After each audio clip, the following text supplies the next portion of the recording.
Hi there, I'm the editor of the Castle Chronicle, Sean Carter, and when creating stuff for my newspaper, like the auxiliary tasks, I researched around and found out what would be the best programs and how would be the best way to go about making like a billboard, my newspaper and my website, and how to face these tasks head on.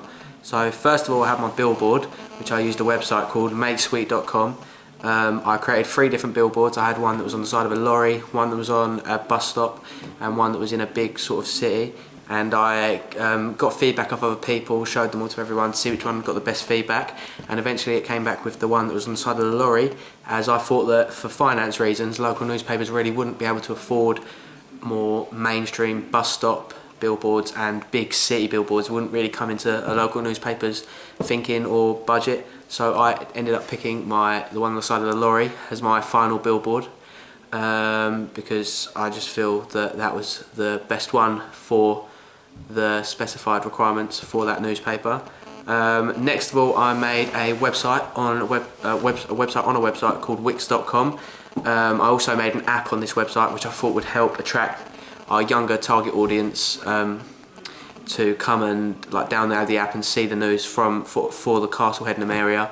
It makes it a bit more accessible as well, so if they didn't want to buy the newspaper, they could download the app and receive some of the news weekly, but it wouldn't be all of the news to not go out and buy the newspaper.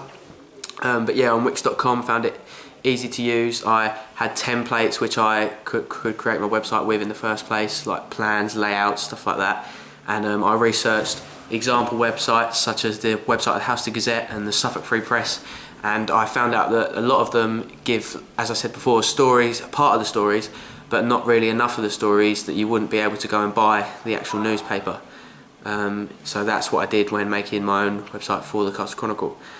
Finally, I created my main task, my newspaper, on Microsoft Publisher.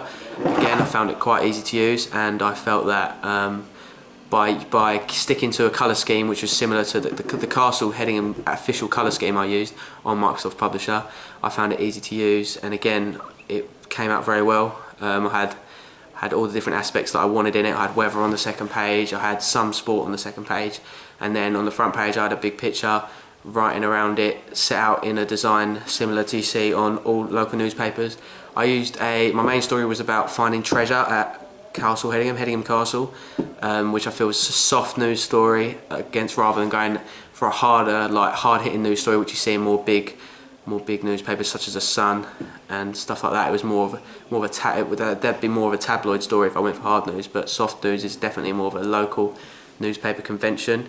And yeah, I found it easy to use, and it made my newspaper the best it could be, I feel. So yeah, thanks.